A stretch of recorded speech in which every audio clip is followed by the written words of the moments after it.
So you had a video that showed you essentially how to remove background, add in graffiti, add a texture. And I just wanted to cover a couple of specific things with this image. So here is what my final image looked like. Here's my layers panel on the far right. I'm gonna hold down the Alt or Option key and click on the background layer to turn off everything else. So this is the original image, and then this is the background image that I have really scaled, right? I hit Command or Control T. I'll select that graffiti layer, hit Command or Control T for free transform, and you can't even see the whole bounding box. So I'll hit Command or Control 0 to fit it in screen. So you can see how large I stretch this because I want to get rid of these guys and the grass. So that's how I came up with that. And then I added a color balance just to get the entire image with the same kind of warm color. And those are my settings, plus 68 and minus 30 on the blue. And then let me pull this up a little bit. And then I added a black and white layer to convert everything to black and white. Let me take a quick peek in there. And you can see in my black and white, I made some adjustments. So take a screenshot of that or write this down.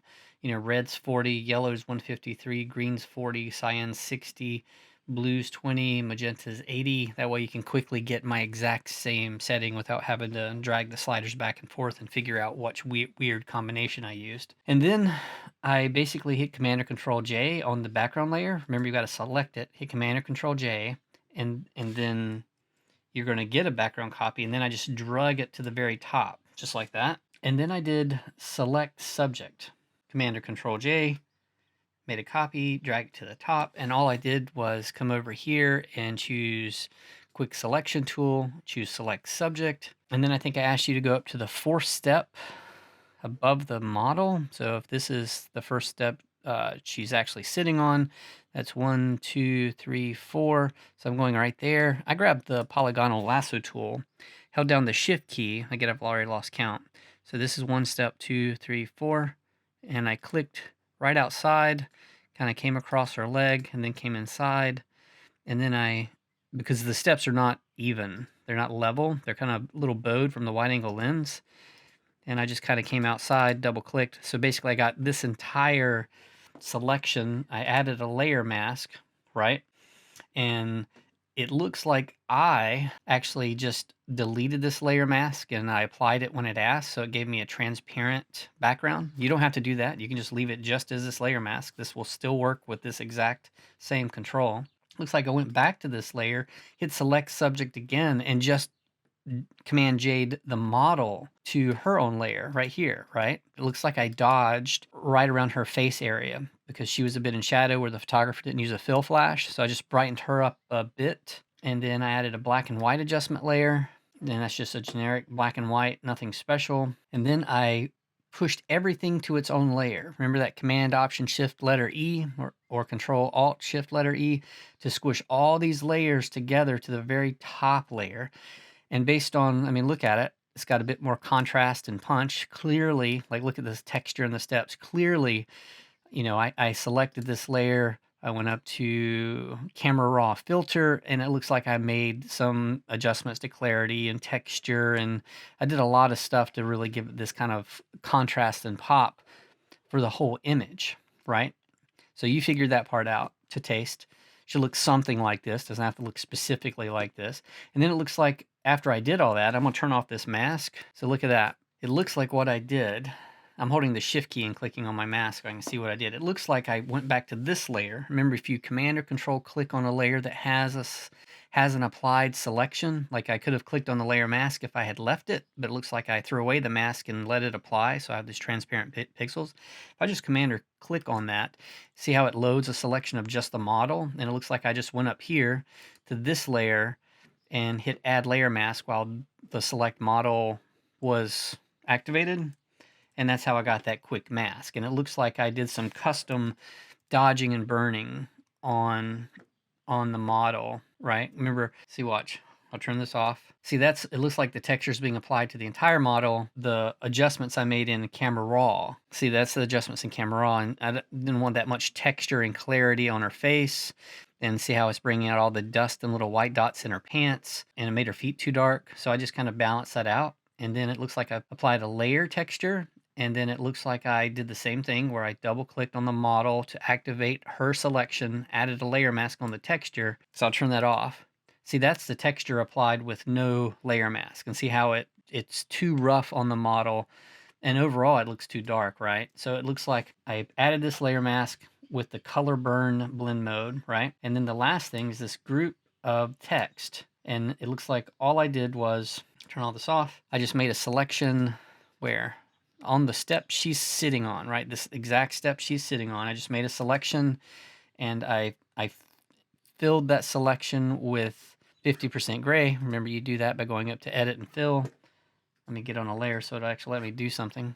Edit and fill, and I chose 50% gray and hit OK. It looks like I used a difference blend mode, and then I used that same selection. Remember, any layer that has transparency or a layer mask, if you command or control click on it, it's going to load that as a selection again, right? It looks like what I did is while that selection was active, I clicked back on this texture layer, making it most selected, and hit command or control J and drag it above. So I just had that texture applied, and I used the overlay blend mode at 100%. Just to really give it this look right here. And then I just typed the word cool, and it looks like normal 100%. I'll double click on it so you can see my, if you resize your images, remember, because these images are downloaded fairly huge. So look at this, my whole file is almost a gigabyte. So if you don't have a ton of RAM and you notice your stuff is working slow, as I mentioned in the very, very beginning of the course, just resize all your images to about half size, to around 2000 pixels on the longest dimension. It'll mean your font would, be smaller than I've indicated, and some of these other settings would be less than roughly half of what is indicated because it's half the size. But anyway, except for color, of course. And then here I've attached the shades, and there's my settings right up here, but otherwise it's very straightforward. I didn't do any layering or anything like that. And that's the entire image for that one. Alt click on the very background layer, which I put on the very bottom, which is the cemetery. I added the little girl, and obviously I just did a quick selection, select subject, refine the selection, and it looks like I deleted the mask, which had asked you, do you want to apply it? And you say yes, and it throws the mask away and leaves you these transparent pixels.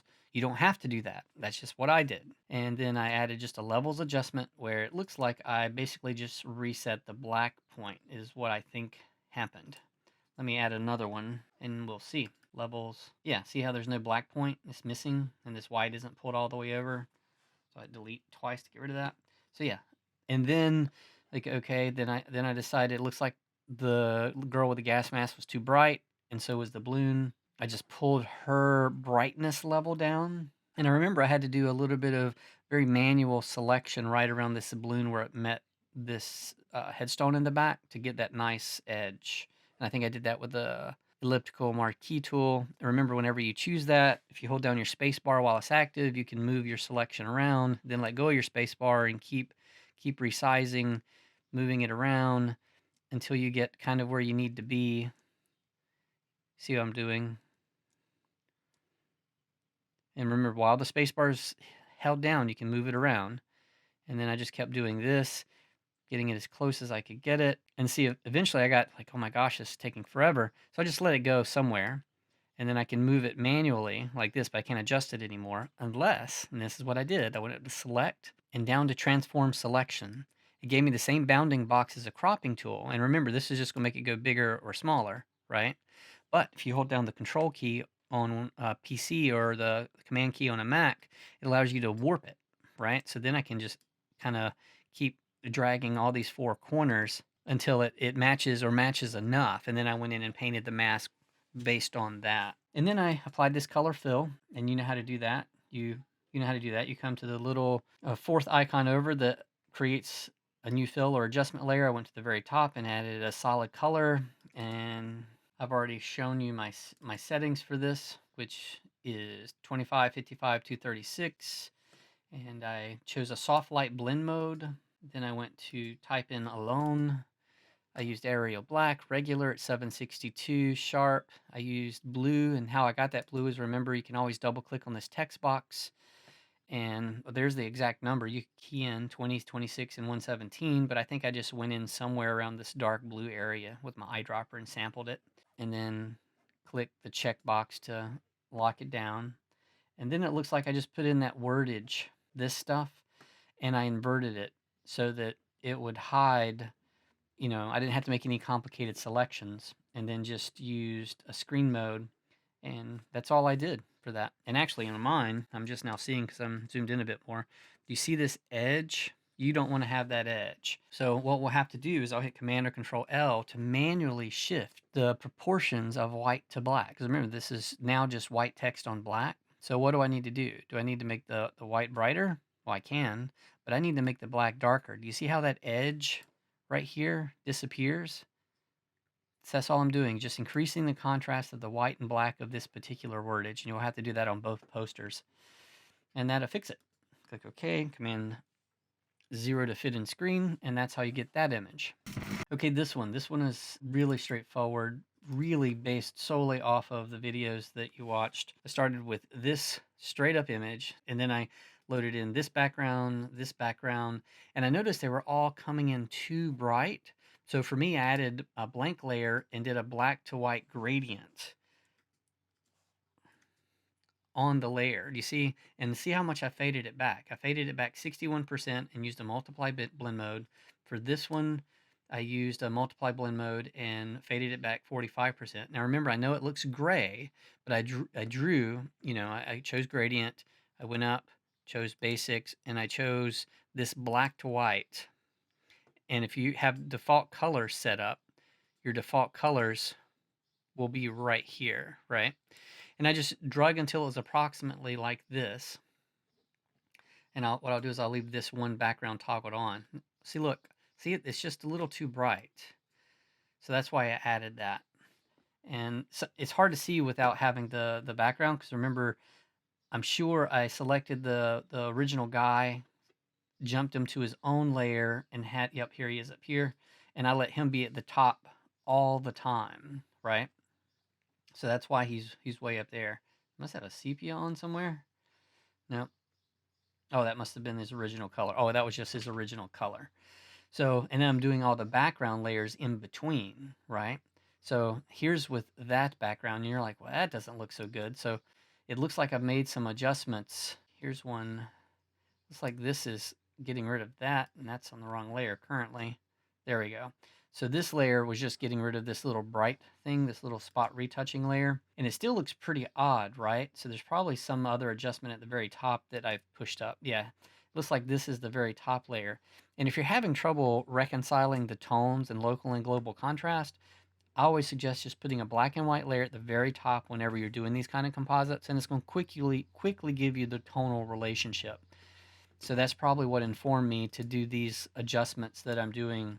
Let me take that. Yeah. See how bright that looks now that I've removed the color? So that's why I came in and did this, to really focus a bit more on him. And that's really all I did for him. And I suggest you figure all this out before you worry about the text. Do the text at the very dead last. And I had to do a lot of free transforming on these background layers to make them big and centered and matching this format. And then I just turn on the next background. Notice how the other background totally disappeared. I'll select that second background layer, hit Command or Control T, and you can see what I did. Now, one thing, where's the lighting coming from that's hitting the fighter? It's coming from this direction, right? So this image that you originally downloaded was actually, if you right click on it after activating the free transform, it was actually like this, but that doesn't work. You can't have this bright of a light on the darker side of the model. You've always got to match the global lighting of the scene. So again, I just right clicked, flipped horizontal so that it would kind of fit from what's going on. So that's how I repositioned and did that part. So basically there's that image, and I forgot to show you the other one. Let me turn that on. So I turn that off, and I'll turn this off. So obviously I need to turn off this little retouching layer for this one. And it looks like I haven't resized this one yet or repositioned it. So let me hit the move tool and reposition it. I can't remember what was before, but you notice what was happening. It looks like on this one as well, I decided these two background layers needed this gradient, right? So that's why it has the gradient. And remember, once you get all this figured out, that's when you'll start saving them out. And I'll talk about that in just 1 second. So, but this one didn't need that. because it has this very specific bright lighting from the one side, so that's why I put this particular background layer above all these other adjustments. And it looks like I went ahead and applied another levels adjustment. Here's the guy that's been at the top the whole time. And then once I felt like I had everything done, oh yeah, I forgot to mention. Let me notice I did retouch out this green hill thing on the shorts. I'm going to be looking that you did that just to make sure you're watching this video. Also, I found it distracting to have Green Hill in 3 places, so now it's just on his belt and the movie title. So essentially, then I just added Green Hill and Arial Black at 584, normal 100% blend mode, nothing tricky. And remember, I just adjusted the kerning by opening the character panel, which you can find under Window and Character if you don't see it, but yours is probably over here by now. And then again, I just, you can see my settings here where I adjusted the kerning and then added deathmatch and positioned it, with my, arrow keys. See how I can kind of adjust the spacing so that it's got a direct line. Remember, you can pull a ruler. You can hit Command or Control R to turn these on. And if you click inside here with the move tool, you can drag a line down so you can kind of see exactly where the line is to adjust it for your design purposes. And then you can click and grab that and get rid of it. And then what did I do? It looks like I put in that movie poster wordage, and the same thing I noticed on my last one, I noticed here. Do you see that edge? So the way to fix that is to select it, hit Command or Control L. I know it's destructive, but we don't care. And we just want to pull in that contrast a bit on the black to make that line disappear. Click OK. Command 0 to fit in screen. And then, as always, I put an additional black and white adjustment layer at the very top. Right, well, here we needed to because of this color one. But again, typically I always keep a black and white at the top for these kind of composites, so I don't get so distracted by the color. And then it looks like I just gave it a color treatment of a sepia, and that's all you have to do. And then once you've done this, what you're going to do is you're going to save this out as whatever you name it, like Fighter A, and then you're going to scroll down and you're going to turn off that background layer, and you're going to save this as Fighter B. And then you'll go down to this background layer and save this as Fighter C or whatever numbering you need. And remember, when you are actually doing this for the final bit, if you see you need to do a little extra dodging or a little extra burning, do whatever it is you need to do. Say, look at this image. I forgot to toggle on my retouch layer for this image because now I've got this distracting light post growing out of his head. So here's that retouching layer that's turned off. The way you can prevent yourself from doing that is you can select it and Command or Control select that specific background and hit Command or Control G. So that way it's always together, right?